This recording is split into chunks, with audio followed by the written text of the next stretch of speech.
Welcome to English Honeydew Unit 7 of Visit to Cambridge Part 5, and this is the last part of this unit. So let's continue with the chapter. This is the last page which was left. I told him how he had been an inspiration beyond cliché. How you pronounce cliché for me, that means it's a phrase or idea used so often that it loses its meaning. And surely for others. Did that thought help him? Now he is asking that you are a person who is beyond everything. You are an inspiration. You are an idea for many. No, he said. And I thought how foolish I was to ask. When your body is a claustrophobic means very small and suffocating in room, and the walls are growing narrower day by day, it doesn't do much good to know that there are people outside smiling with admiration to see you breathing still. As I told you that he is considered as the successor to Sir Isaac Newton, you can imagine the brain, the knowledge he has got to share to the world.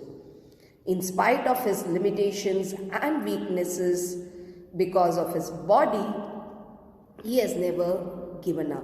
He was a fighter, and it was so happy for people to look him that he is still breathing, because he has still a lot to give to the world. Is there any advice you can give disabled people? Something that might help make life better? So he's telling they should concentrate on what they are good at. I think things like the disabled Olympics are a waste of time. That was his opinion, according to him. I know what you mean. I remembered the years I would spend trying to play a Spanish guitar considerably larger than I was, and how gleefully, very happily I had unstringed it one night. Now he is telling that he feels that playing Olympics, disabled Olympics, is wastage of time. Now the author also says that I fully agree. Why? Now he is telling why he feels that it is wastage of time, because he is telling that he has spent the whole 1 year learning the Spanish guitar, and which is too huge. It is bigger than him. And finally, one day, very happily, he unstring, उसने सारे उसके strings निकाल दिए, क्योंकि finally he decided that this is not my cup of tea. The half hour was up. Time's over. I think I have annoyed you enough, I said, grinning. Thank you for... Stay, I waited. Have some tea. I can show you the garden.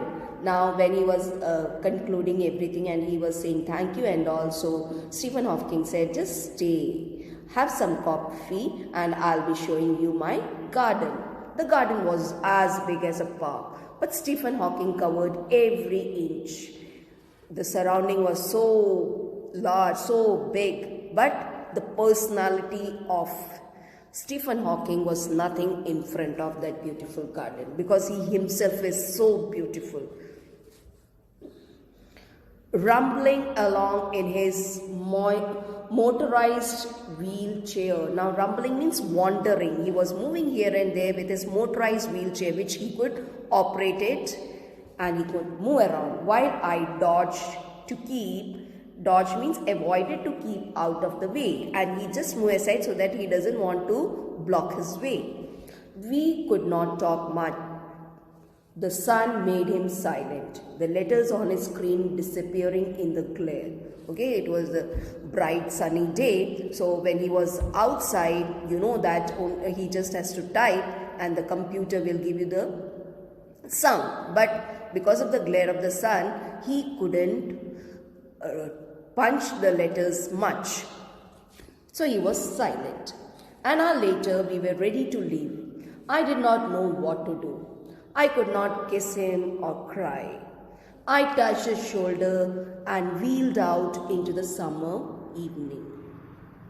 Back and I knew he was waving though he was not. I looked back and I knew he was waving though he wasn't. Now he felt that as if he was waving. Who? Stephen Hawking. But he was not waving the hand. Watching him, an embodiment of my bravest self.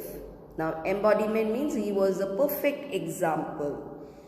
The one I was moving towards, the one I had believed in for so many years alone. I knew that my journey was over for now.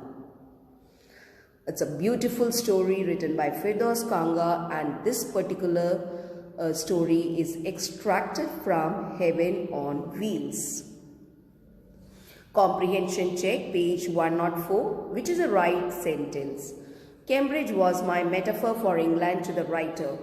And the correct answer is, England was famous for Cambridge. The writer phoned Stephen Hawking's house from the nearest phone booth. Every time he spoke to the scientist, the writer felt guilty because he forced the scientist to use his voice synthesizer. I felt a huge relief in the possibilities of my body. In the given context, the highlighted words refer to shifting in the wheelchair, turning the wrist. He could make some movements with his hand. That also was not possible for Stephen Hawking. Working with text, page 104, answer the following questions. Did the prospect of meeting Stephen Hawking make the writer nervous? If so, why? The writer felt nervous because he was doubtful whether he would be granted the interview. Did he at the same time feel very excited? If so, why?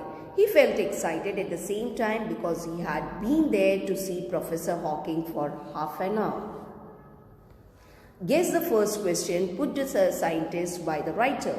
The writer's first question might be about Hawking's disability and how he had accepted it. Stephen Hawking said, I have had no choice. Does the writer think there was a choice? What was it? Living creatively with the reality of his weakening body was a choice. I could feel his anguish. What could be the anguish? Professor Hawking's mind was full of great ideas, but he could not speak them out clearly and forcefully. That was his anguish. What endeared the scientist to the writer so that he said he was looking at one of the most beautiful men in the world?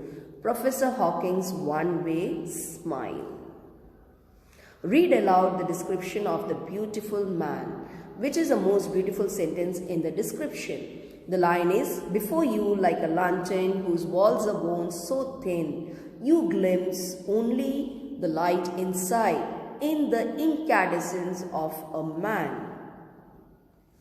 If the lantern is the man, what would its walls be? The walls of the lantern is Hawking's case, that is his wheelchair, where a skeleton-like physical structure is confined to. What is housed within the thin walls? The glue of the eternal soul was housed within the thin walls of his body. What general conclusion does the writer draw from his comparison?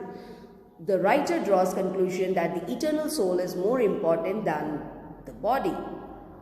What is the scientist's message for the disabled? Professor Hawking's message for the disabled is that they should concentrate on what they are good at. It is foolish to try to copy the normal people. Why does the writer refer to the guitar incident? Which idea does it support? The writer spent many years trying to play a big Spanish guitar. One night he loosened the strings joyfully. This incident supports the idea that the disabled people should practice only what they are good at. The writer expresses his great gratitude to Stephen Hawking. What is a gratitude for? The author felt much inspired after meeting with Stephen Hawking. Therefore, he felt grateful to him. Complete the following sentences taking their appropriate parts from both the boxes given. It's like match. There was his assistant on the line, and I told him I had come in a wheelchair from India. You get fed up with people asking you to be brave, as if you have a courage account on which you are too lazy to draw a check. There he was tapping at a little switch in his hand, trying to find the words on his computer. You look at his eyes, which can speak, and they are saying something huge and urgent. It is hard to tell what. It doesn't do much good to know that there are people smiling with admiration to see you breathing still. So, that's the end of this beautiful chapter. I hope you have